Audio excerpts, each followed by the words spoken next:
Beracah ప్రేక్షకులకు శుభములు. లూకా శుభవార్త 19వ అధ్యాయము 10వ వచనం.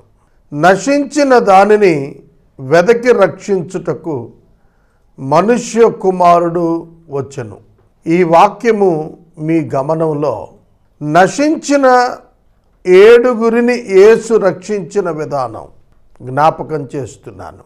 మొదటిదిగా లూకా సువార్త 19వ అధ్యాయం మొదటి 10 వచనాల్లో వ్రాయబడిన జక్కయ్య వృత్తాంతం.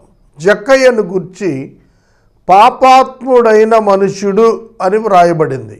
ప్రభువు ఇతని ఇంటికి వెళ్ళి మరీ ఇతనిని రక్షించారు. ఇతడును అబ్రహాము కుమారుడే అని తెలిపారు. పాపము చేత నశిస్తున్న జక్కయ్య జీవితాన్ని యేసు రక్షించారు. రెండవ వ్యక్తి కుష్టు వ్యాధిగ్రస్తుడు. మత్తయి సువార్త 8వ అధ్యాయం మొదటి 4 వచనాలు.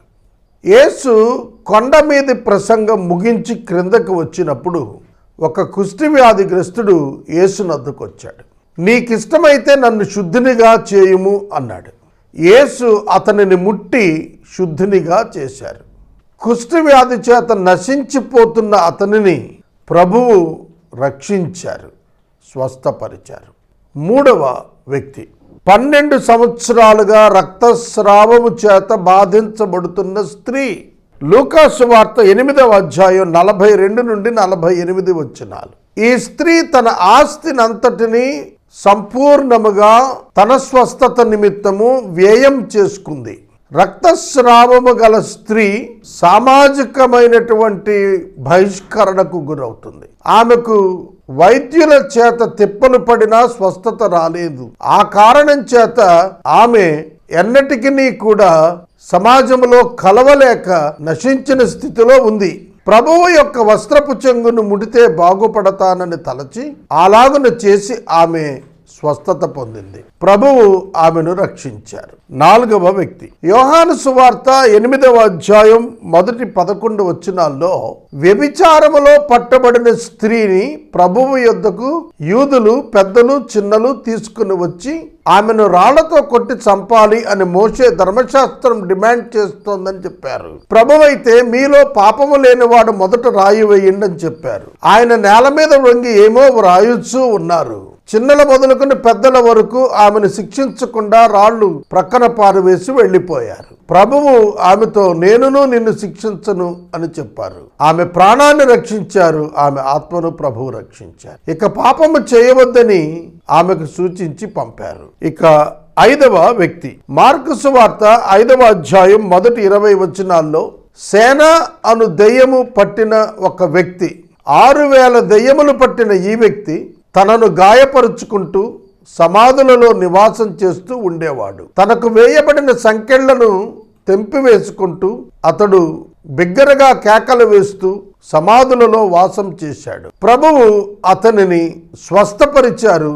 దెయ్యముల నుండి విడుదలనిచ్చారు. స్వస్థచిత్తుడై ప్రభువు పాదాల దగ్గర అతడు కూర్చున్నాడు.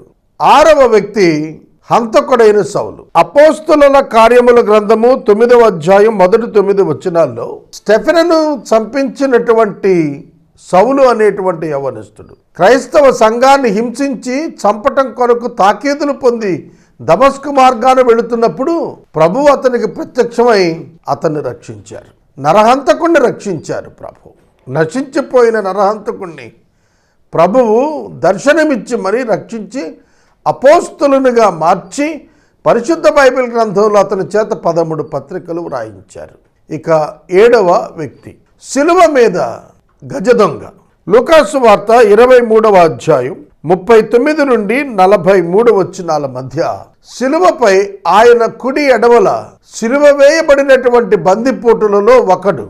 అతడు పశ్చాత్తాపడ్డాడు. ప్రభువును దేవుని కుమారునిగా గుర్తించాడు. ప్రభువును లోకమునకు రాబోయే రాజుగా గుర్తించాడు. నీవు రాజ్యంతో వచ్చేప్పుడు నన్ను జ్ఞాపకం చేసుకోమని వేడుకున్నాడు. ప్రభువు అతనిని నేడు నీవు నాతో కూడా పరదేశంలో ఉంటావని రక్షించి వాగ్దానం చేశారు. ప్రియమిత్రులారా, బెరాకా ప్రేక్షకులారా, 7 వ్యక్తులు నశించిన వారిని జ్ఞాపకం చేశాను.